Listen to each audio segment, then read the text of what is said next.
Well, that's one way to do it, or you can use urea cream with Vaseline on top, then wear your socks for an hour. It will soften thick soles nicely. If you care about your hygiene, here are the most life-changing tips I have learned. If you use mouthwash, always use alcohol-free ones. Never wax your nose hairs, just trim. And when applying body lotion after you shower, don't wait until your skin is completely dry. Apply when your skin is still damp. Hair care mistakes you probably don't realize you're making. Part 1. The mistake: not taking care of your scalp. Did you know your scalp contains between 80,000 and 120,000 hair follicles? Each follicle plays a critical role in supporting hair growth and giving your locks their fullness and volume. Many forms of hair loss, such as androgenic alopecia and traction alopecia, are caused by physical damage to the hair follicles on your scalp. So it's important to make sure you're giving your scalp a little TLC. Good scalp care can be broken down into 2 main parts. 1, maintaining the right scalp care habits, from washing regularly to avoiding behaviors that can negatively affect your skin or harm your hair follicles. 2, incorporating the right shampoo, conditioner, meds, and other products into your skin, hair, and scalp care routine. A few quick tips. Wash your hair when it starts to feel oily. Exfoliate your scalp with something like our Detox Scalp Scrub. If you have a flaky, itchy scalp, shampoo more frequently. Make sure to wash out all your shampoo and conditioner. And most importantly, if you notice a scalp problem, talk to your healthcare provider. Read more about scalp care at our link in bio. 3 things I never do as a dermatologist. I never dry my hair by rubbing it with a towel. Friction can cause breakage and hair damage. I never use retinol as spot treatment. It works best when it's applied to the full face. I never use Vaseline or heavy balms on top of retinols or exfoliants. It causes a lot of irritation. Here's everything I did to take my hyperpigmentation from this to this in just 50 steps. I'm totally kidding. It's actually really simple. I always make sure that I have a product from each of these categories in my skincare routine.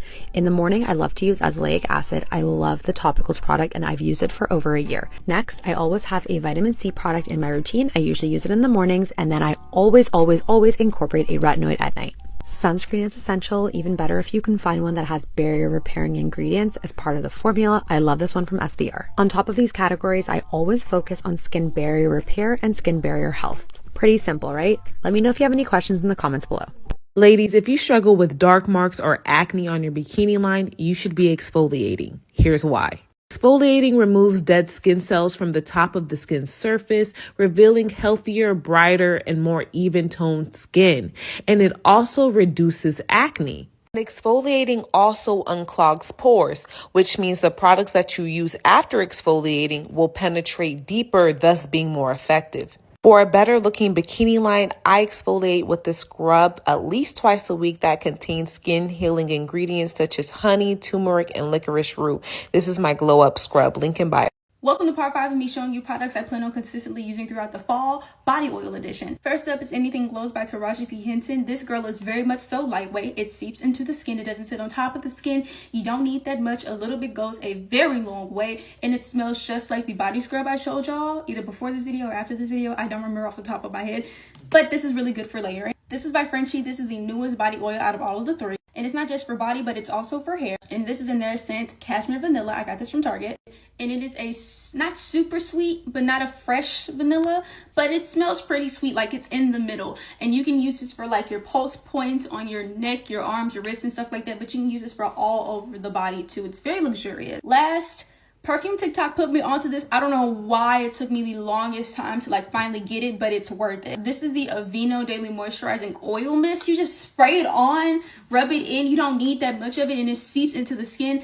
That's the thing that I like about oil, or this oil in particular. It doesn't sit on top of the skin, and then you can go in with the rest of your products. You can use this right after you get out of the tub. Girl, this is my favorite one out of all of them. Let's do a full face of Dior Backstage. Okay, so I've already done a full face of the Dior Forever Glow collection, but now it's time to test out the Dior Backstage collection. Let's start off ASMR. Let's start off with the Dior Backstage Face and Body Primer. So I got shade 001 Universal, and I have tried this before, but not on me and my friend Liz. So I do know this is already slay, slay, slay. Now that we feel extra silky, let's move on to foundation. This is the Dior Backstage Face and Body Foundation. I got shade 2N. I hope it's my shade. Pretty sure this is very much my shade. I am a master at shade matching online. I need like a round of applause right now. It looks like I'm not even wearing makeup in person. I wish you could see my skin right now. I'm like shocked. And we're going to use the viral concealer that I literally haven't tried yet. It's the Dior Backstage Flash Perfecting Concealer, and it got 2 shades. I got 2 N. It's literally the same shade as the foundation we just put on to cover my pimples, and then I got 1 N for my under eyes. Also, guys, say hi to my eczema. You can kind of see it. This eye's way worse than the other. This concealer is what I'm most excited for in this tutorial because I have been dying to get my hands on this, and I don't know why it took me this long. Okay, let's blend her in. Okay, well, pimples are literally gone. Minus this one. Texture is never gonna go away, guys. My dark circles literally just disappeared. Bone broth break.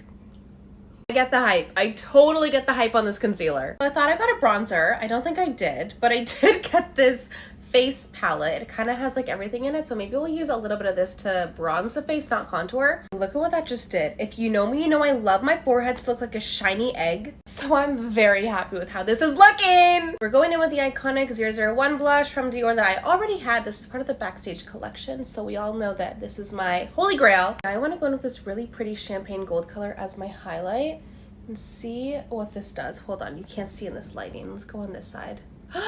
Pretty! And then just for fun, let's add some of this pink right on top of that Dior blush as a little blush topper. Just a walking ball of highlight. Okay, let's do some Dior brows. This is also my holy grail brow pencil. This is my Dior Backstage palette. I already had this. This is in color 007 Coral Neutrals. Let's start with this salmon color right in the crease. Let's deepen the outer corner a little bit with this darker pink. And let's pop a little bit of this really pretty highlight color on my lid.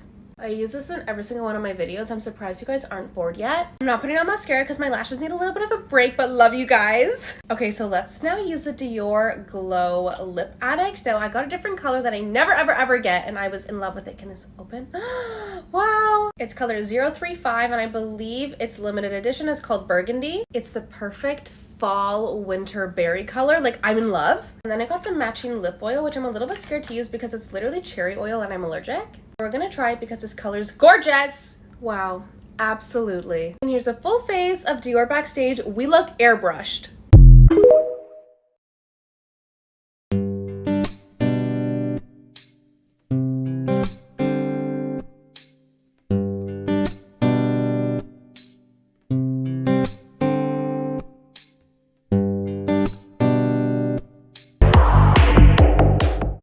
I hear you. Here is a morning skincare routine for rosacea, acne-prone, dehydrated skin. Skip your cleanser in the morning. Use just water to refresh your skin. Next is a hydrating toner or mist. This step is completely optional, but it will provide an extra layer of hydration without overwhelming the skin. Then Neod modulating glucoside. So great at reducing redness. For antioxidant protection, Medicaid Citetra, an oil-based vitamin C derivative that is safe for rosacea and acne-prone skin. For moisturizer, Bioma Moisturizing Gel Cream. A fantastic light moisturizer that supports and strengthens your moisture barrier. Sunscreen Summer Fridays Shade Drops. Zinc oxide based sunscreen. It's very light, not drying, with a natural finish. Follow to see evening routine.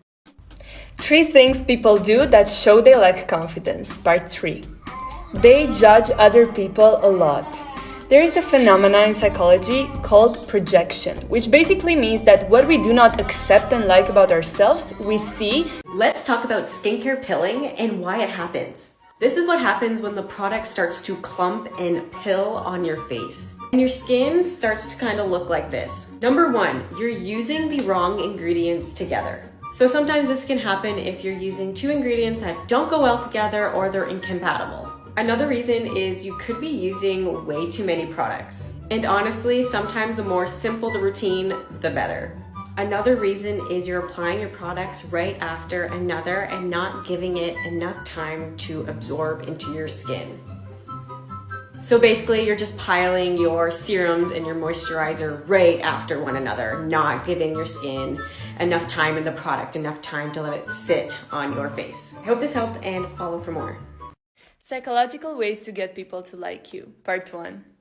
When you're talking to someone, always show the palms of your hands. This communicates to their subconscious mind that you have nothing to hide, that you are open, that they can trust you, and you are their friend. Hey friends, today's video is going to be all about anti-aging and things that I use that really help with this. First up, sunscreen. We all know that this is super important, but for me, I have only been using zinc oxide sunscreen just because I know that there are some sunscreens out there that are not safe for the skin. So one of my favorites for this is the Versed Guards Up Daily Mineral Sunscreen with 15.2 zinc oxide sunscreen, and it looks like this. Sunscreen should be worn every single day, even if there isn't any sun out, because you can still get UVB, UVA rays through the window, even in your home. So try and put a little bit of sunscreen on every single day if you can at the end of your skincare routine. Next up for anti-aging, you want to be using a retinol. And one of my favorites is the Juice Beauty Stem Cellular Anti-Wrinkle Retinol Overnight Serum. And it looks like this. Retinol should be used at nighttime, and if you're just starting out, use it once or twice a week just to see how your skin reacts, and then you can build up after that. You should always make sure that you use sunscreen during the day, especially if you're using retinol at night. This is going to help protect your skin because it's going to be definitely more sensitive in the morning, and you want to make sure you're protecting your skin with sunscreen. And lastly, you want to be using lactic acid. This is going to help remove dead skin cells, and it also helps the renewal of collagen in your skin. One of my favorites is the Biossance Squalane and Lactic Acid Resurfacing Night Serum, and it looks like this. Those are some of my favorite anti-aging products, and this is going to help your skin look more youthful and keep those fine lines of wrinkles at bay. Try this tip out and follow for more.